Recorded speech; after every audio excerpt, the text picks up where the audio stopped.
Welcome to job updates in Telugu YouTube channel. District కోర్టులో వేకెంట్గా ఉన్న office subordinate జాబ్స్ను fill చేయడానికి అఫీషియల్గా డిస్ట్రిక్ట్ కోర్ట్స్ నుంచి నోటిఫికేషన్ రిలీజ్ చేశారు. 7th క్లాస్ లేదా 10th క్లాస్ పాస్ అయినటువంటి మేల్ లేదా ఫీమేల్ క్యాండిడేట్స్ ఈ జాబ్స్కి అప్లికేషన్ చేసుకోవచ్చు. Minimum 18 years of the age అనేది ఉండాలి అండ్ మ్యాక్సిమం 34 ఇయర్స్ వరకు ఉన్నటువంటి జనరల్ కేటగిరీ వాళ్ళు అప్లికేషన్ చేసుకోవచ్చు. ఎస్సీ, ఎస్టీ, బీసీలో మనకి బీసీ ఏబిసిడి అని ఉంటాయి.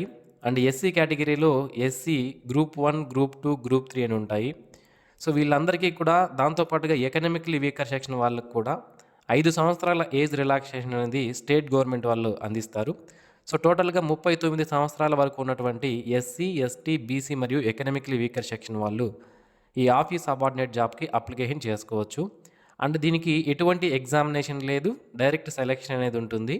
అండ్ ఆల్సో దీనికి అప్లికేషన్ ఫీజు కూడా కేవలం 25 రూపాయలు మాత్రమే ఉంటుంది. కాబట్టి మీకు గన ఈ జాబ్కి సంబంధించిన డీటెయిల్డ్ ఇన్ఫర్మేషన్ నేను మీకు చెప్తాను ఈ వీడియోలో. క్లియర్గా చివరి వరకు చూడండి, మీకు పూర్తి డీటెయిల్స్ అర్థమవుతాయి. సో మీకు గన సూటబుల్ అయితే మీరు ఈ జాబ్కి అప్లికేషన్ చేసుకొని జాబ్ అనేది సాధించే అవకాశం అయితే ఉంటుంది.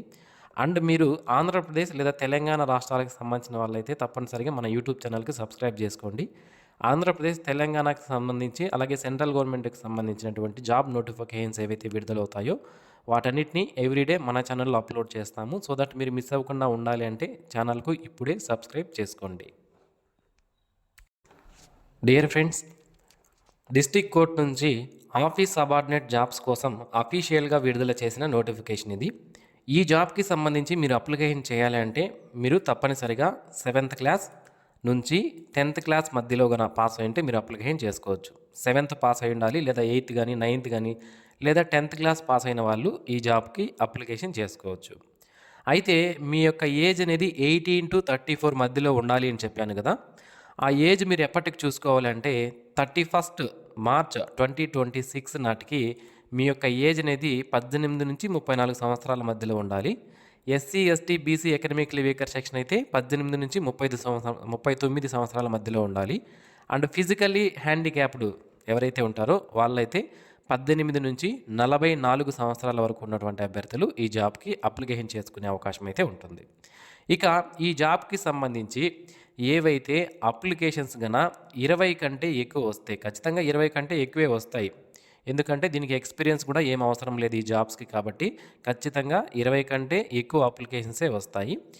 అయితే ఒకవేళ 20 కంటే అప్లికేషన్స్ కన్నా ఎక్కువ వస్తే దీన్ని అప్లికేషన్స్ అనేవి షార్ట్ లిస్ట్ చేస్తారు అంటున్నారు.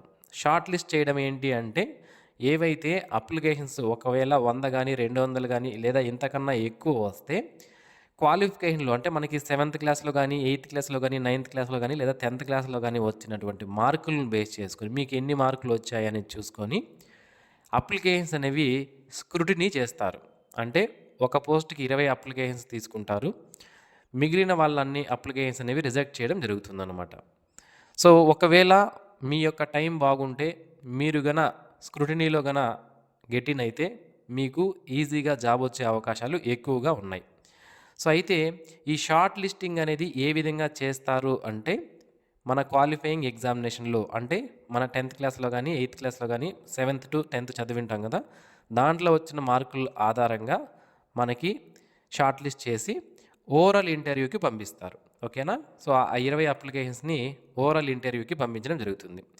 ఈ ఓవరాల్ ఇంటర్వ్యూలో ఏముంటుంది, ఏం క్వశ్చన్స్ అడుగుతారు అని చాలామంది ఇప్పటికే భయపడుతుంటారు.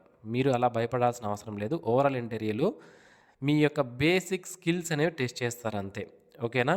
సో మీకు పెద్ద పెద్ద క్వశ్చన్స్ ఏం అడగరు, మీ బేసిక్ ఇన్ఫర్మేషనే మిమ్మల్ని అడగడం జరుగుతుంది. ఎందుకంటే 10th క్లాస్ లెవెల్ జాబ్ కాబట్టి అంత కఠినంగా అయితే ఈ ఓవరాల్ ఇంటర్వ్యూలో ఉండదు. అండ్ డాక్యుమెంట్ వెరిఫికేషన్ కూడా అదే రోజు కండక్ట్ చేయడం జరుగుతుందన్నమాట. ఇక ఈ జాబ్స్కి సంబంధించి ఎవరైతే అప్లికేషన్స్ చేసుకోవాలనుకుంటున్నారో మీ దగ్గర ఇప్పుడు నేను చెప్పబోయే డాక్యుమెంట్స్ అనేవి తప్పనిసరిగా ఉండాలి. ఒకటి, క్వాలిఫికేషన్కి సంబంధించినటువంటి సర్టిఫికేట్స్. మీరు 10th క్లాస్ పాస్ అయ్యారనుకుంటే దానికి సంబంధించిన సర్టిఫికేట్ ఉండాలి. ఒకవేళ మీరు ఇంటర్మీడియట్ కానీ, డిగ్రీ కానీ, డిప్లొమా కానీ, ఐటీఐ కానీ ఏది చేసినా కూడా దానికి సంబంధించిన సర్టిఫికేట్స్ కూడా మీ దగ్గర పెట్టుకోండి. ఇక డేట్ ఆఫ్ బర్త్ సర్టిఫికేట్. ఈ డేట్ ఆఫ్ బర్త్ సర్టిఫికేట్ అనేది మీ దగ్గర లేకపోతే 10th క్లాస్ మార్క్స్ కార్డ్‌లో ఏదైతే డేట్ ఆఫ్ బర్త్ ఉందో దాన్నే పరిగణలోకి తీసుకుంటారు. ఒకవేళ మీ దగ్గర డేట్ ఆఫ్ బర్త్ సర్టిఫికేట్ లేకపోయినా పర్లేదు. 10th క్లాస్ మార్క్స్ కార్డ్ చూపించినా కూడా దాన్నే డేట్ ఆఫ్ బర్త్‌గా తీసుకుంటారు. Don't worry. ఇక community certificate. SC, ST, BC కేటగిరీకి సంబంధించిన వాళ్ళు, ఎకనామికల్లీ వీకర్ సెక్షన్ కేటగిరీకి సంబంధించిన వాళ్ళు తప్పనిసరిగా కమ్యూనిటీ సర్టిఫికేట్ అనేది చూపించాలి. ఈ కమ్యూనిటీ సర్టిఫికేట్ మీకు ఎంఆర్ఓ ఆఫీస్‌లో ఇస్తారు. ఒకవేళ మీ దగ్గర లేదు అంటే ఇప్పుడే వెళ్లి తీసుకోండి. Next employment registration card. మీరు ఇంకా ఎంప్లాయ్‌మెంట్ రిజిస్ట్రేషన్ అనేది మీ డిస్ట్రిక్ట్ ఎంప్లాయ్‌మెంట్ ఆఫీస్‌లో చేసుకోలేదు అంటే ఇప్పుడే వెళ్లి చేసుకోండి. ఆన్‌లైన్‌లో కూడా అప్లై చేసుకునే అవకాశం ఉంది. మీరు ఆన్‌లైన్‌లో కూడా చేసుకోవచ్చు. ఇక లోకల్, నాన్ లోకల్‌కి సంబంధించి సర్టిఫికేట్ అనేది ఉండాలి. ఇది ఎలా అంటే దీన్ని రెసిడెన్సీ సర్టిఫికేట్ అంటారు. ఇది కూడా మనకి ఎంఆర్ఓ ఆఫీస్‌లో ఇస్తారు. అది తీసుకోవచ్చు. Next self addressed registered post cover తీసుకోవాలి. దానిపైన రూ. 25 పోస్టల్ స్టాంప్ అనేది మీరు అంటించాల్సి ఉంటుంది. అంటే రిజిస్టర్డ్ పోస్ట్‌కి సంబంధించినటువంటి ఎన్విలాప్ కవర్ తీసుకొని దానిపైన రూ. 25 పోస్టల్ స్టాంప్ అనేది అంటించాల్సి ఉంటుందన్నమాట. సో ఈ మొత్తం డాక్యుమెంట్స్ అనేవి మీ దగ్గర ఉండాలి ఈ జాబ్‌కి అప్లికేషన్ చేయడానికి. సో ఇది మనకి ఈ డిస్ట్రిక్ట్ కోర్ట్ జాబ్స్‌కి సంబంధించి అప్లికేషన్ చేసుకోవడానికి అప్లికేషన్ ఫామ్. ఆఫ్‌లైన్‌లోనే మనం అప్లికేషన్ చేయాలి. ఆన్‌లైన్‌లో అప్లై చేసుకోవడానికి అవకాశం లేదు. సో ఇక్కడ రీసెంట్ పాస్‌పోర్ట్ సైజ్ ఫోటో అంటించాలి. మీ యొక్క పూర్తి పేరు రాయాల్సి ఉంటుంది. మీ ఫాదర్ లేదా హస్బెండ్ నేమ్ రాయండి. డేట్ ఆఫ్ బర్త్ ఇక్కడ వేయండి. ఏజ్ 31/3/2026 నాటికి మీ యొక్క ఏజ్ ఎంత ఇక్కడ రాయండి. క్యాస్ట్ ఏంటి? క్యాస్ట్ ఫస్ట్ సబ్ క్యాస్ట్ రాసిన తర్వాత మీరు ఎస్సీనా, ఎస్టీనా, బీసీనా అనేది ఇక్కడ రాయాల్సి ఉంటుంది. నెక్స్ట్ సెక్స్ మేలా, ఫీమేల్ అనేది రాయండి. నేషనాలిటీ ఇండియన్ అని రాయండి. రిలీజియన్ ఏంటి? మీరు హిందూనా, ముస్లిమా, క్రిస్టియనా ఏది అనేది ఇక్కడ రాసుకోండి. నెక్స్ట్ ఎడ్యుకేషనల్ క్వాలిఫికేషన్స్ అనేవి ఇక్కడ రాయండి. అకాడమిక్ క్వాలిఫికేషన్స్ రాయండి. టెక్నికల్ క్వాలిఫికేషన్స్ ఏమైనా ఉంటే రాయండి. అదర్ క్వాలిఫికేషన్స్ ఏమైనా ఉంటే అవి రాయండి. ప్రీవియస్ ఎక్స్పీరియన్స్ ఏదన్నా ఉంటే దాన్ని ఇక్కడ మీరు రాసుకోవచ్చు. మీరు లోకలా లేదా నాన్ లోకలా ఇక్కడ రాయండి. పర్మనెంట్ అడ్రస్ రాయండి. కరస్పాండెన్స్ అడ్రస్ అనేది ఇక్కడ రాయండి. రాసిన తర్వాత ఇక్కడ ఒక డిక్లరేషన్ ఉంది. ఈ డిక్లరేషన్ చదువుకున్న తర్వాత ఇక్కడ స్టేషన్ అండ్ డేట్ వేసి మీ యొక్క సిగ్నేచర్ అనేది ఇక్కడ చేయండి. చేసిన తర్వాత ఈ యొక్క అప్లికేషన్ ఫామ్ పీడిఎఫ్తో పాటుగా ఇక్కడ చెప్పినటువంటి డాక్యుమెంట్స్ ఏవైతే ఉన్నాయో వీటిని అప్లికేషన్ ఫామ్తో మీరు పెట్టాల్సి ఉంటుంది. ఈ ఎన్వలప్ కవర్లో ఈ యొక్క అప్లికేషన్స్తో పాటుగా జిరాక్స్ కాపీస్ అన్నీ పెట్టి మీరు నేను చెప్పే అడ్రస్కి మీ యొక్క అప్లికేషన్స్ అనేవి పంపించాలి. సో ఏ అడ్రస్కి పంపించాలి అనేది చెప్తాను. అండ్ ఎప్పట్లో పంపించాలంటే లాస్ట్ డేట్ ఎప్పుడు అంటే 27/4/2026. కేవలం ఇంకా 5 రోజులు మాత్రమే టైం ఉంది. ఇలాంటి జాబ్స్కి అంతా చాలా తక్కువ టైమే ఇస్తారు. మనకి 1 వీక్ మాత్రమే టైం ఇవ్వడం జరుగుతుంది. అది మీరు దృష్టిలో ఉంచుకోవాలన్నమాట. చాలామంది ఇంత తక్కువ టైం చెప్తున్నావో అని అడుగుతారు మళ్ళీ కామెంట్స్లో. సో ఇలాంటి జాబ్స్కి డిస్ట్రిక్ట్ లెవెల్లో వచ్చేటువంటి జాబ్స్కి టైం అనేది చాలా తక్కువగా ఇస్తారు. 7 రోజుల నుంచి 10 రోజులు మాత్రమే టైం అనేది ఇవ్వడం జరుగుతుంది. సో ఇంకా 5 డేస్ టైం ఉంది. ఆలోపు మీరు అప్లికేషన్ అనేవి చేసుకోవచ్చు. ఇక ఈ నోటిఫికేషన్ అనేది మనకి ఎక్కడి నుంచి వచ్చిందంటే office of the principal district and sessions court Jayashankar Bhupalpally, Telangana రాష్ట్రంలో ఉన్నటువంటి జయశంకర్ భూపాలపల్లి జిల్లాలో ఉన్నటువంటి ప్రిన్సిపల్ డిస్ట్రిక్ట్ అండ్ సెషన్స్ కోర్టులో ఈ జాబ్ని ఫిల్ చేయడానికి అఫీషియల్గా నోటిఫికేషన్ రిలీజ్ చేశారు. ప్రజెంట్ మనకి ఈ జాబ్ని కాంట్రాక్ట్ బేసిస్ పైన 1 ఇయర్ పాటు తీసుకుంటున్నారు.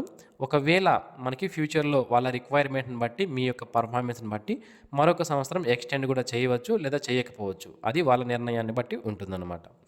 అయితే మీ యొక్క అప్లికేషన్స్ అనేవి ఎవరికి పంపించాలి అంటే principal district and sessions judge Jayashankar Bhupalpally ఈ యొక్క అడ్రస్కి మీ యొక్క అప్లికేషన్స్ అనేవి ఎయిదర్ బై డైరెక్ట్గా అయినా వెళ్ళి ఇవ్వవచ్చు. మీరే డైరెక్ట్గా వెళ్ళి ఆ యొక్క అడ్రస్లో ఇచ్చేయవచ్చు. లేదా బై కొరియర్ ద్వారా అన్నా మీరు రిజిస్టర్డ్ పోస్ట్ ద్వారా అయినా పంపించవచ్చు. సో పోస్ట్ ద్వారా పంపిస్తే డిలే అయ్యే అవకాశాలు ఎక్కువ ఉన్నాయి కాబట్టి మీరే డైరెక్ట్గా వెళ్ళి మీ యొక్క అప్లికేషన్స్ అనేవి అక్కడ ఇవ్వడానికి ప్రయత్నించండి. ఇక ఈ జాబ్ అనేది కాంట్రాక్ట్ బేసిస్ పైన ఫిల్ చేస్తున్నారు కాబట్టి దీనికి ఫిక్స్డ్ శాలరీ అనేది ఉంటుంది. నెలకు 15,600 రూపాయల శాలరీ అనేది ఉంటుంది ఈ ఆఫీస్ సబార్డినేట్ అనే జాబ్కి. ఓకే, సో ఇది ఫ్రెండ్స్ ఈ నోటిఫికేషన్కి సంబంధించినటువంటి డీటెయిల్డ్ ఇన్ఫర్మేషన్.